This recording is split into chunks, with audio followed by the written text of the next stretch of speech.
The International Vaccine Institute is the only international organization whose mission is to discover, develop, and deliver safe, effective, and affordable vaccines for global health. For infectious diseases that are found primarily in low and middle-income countries, there isn't necessarily an incentive for a for-profit, high-income country pharmaceutical manufacturer to manufacture a vaccine. IVI fills a critical gap in the global vaccine landscape. IVI is really the only international organization that develops vaccines, that tests these vaccines, that helps low and middle income country vaccine manufacturers manufacture the vaccines, and then works with organizations like Gavi or the WHO to get the vaccine recommended and approved for purchase by different United Nations agencies. So IVI works along the vaccine value chain from end to end. The only step that we don't do ourselves is manufacturing. When IVI uses the term amplify the core, it means that we need to become bigger and better at the discovery, development, and delivery of vaccines for global health. We have to be able to take opportunistic actions. IVI oral cholera vaccine, already more than 90% of global oral cholera vaccine. Recently, the shortage was very serious. So we developed simplified a new vaccine so we can dramatically increase the production. Our second vaccine was just pre-qualified, a typhoid conjugate vaccine. We tech transfer this vaccine to companies. That means soon this vaccine will be available globally.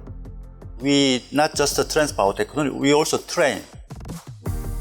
Capacity building work distributes the capacity of vaccine development and manufacturing to other regions of the world. IVI actually does many training and capacity building activities, one of which is the International Vaccinology course. 3 different groups, cohorts of participants, one in Asia, in Seoul, one in Europe, in Stockholm, and one in Africa and subcontinent, Kigali. Together are being trained how to understand vaccines, create vaccines, and get vaccines to people. In 2014, I was one of the scholarship recipients. I came as a laboratory scientist. That passion for vaccines that I learned at IVI has carried me all the way till now. IVI has 42 member countries, and WHO is based in Seoul, the Republic of Korea, as a headquarters.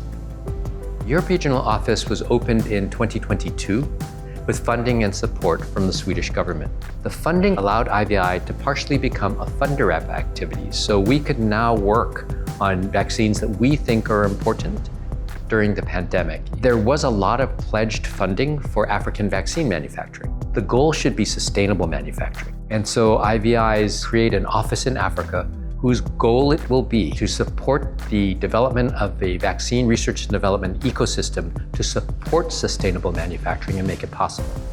The IVI is closely working in Kenya with the Biovax Institute to enable the ABEC Africa project in order to enable the end-to-end development of vaccines. And the Institute looks not just at Kenya as the marketplace, it's also the East African community, the East African region, in order to satisfy the need for vaccine safety and vaccine sustainability. By making safe, effective, high-quality vaccines affordable, we will make these same vaccines equitably accessible across the world. Because we work on neglected tropical diseases or poverty-associated infectious diseases, equity and access underlie all of our work. The countries where diseases exist should be at the table in all the discussions around the development, testing, and use of those vaccines. We added non-funding members to the IVI Board of Trustees, which we had never done before, and we also created the Global Council. The Global Council consists of all the member countries of IVI, and their role is to provide significant advice to the Board of Trustees of IVI around what's important to the individual countries. It could be that they want different vaccines, or they want IVI to focus on technology transfer. Different countries have different interests, and country members of IVI are a significant stakeholder group. No major company is working on a vaccine for Group A streptococcus.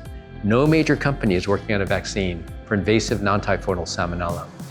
There's a tremendous amount of work that needs to be done on vaccines that we know will prevent hundreds of thousands of deaths, but for which we do not have the funding to develop the vaccine or the manufacturers who are willing to take those vaccines to WHO pre-qualification and then develop the WHO recommendations for use. IVI is really the only international organization that develops these vaccines.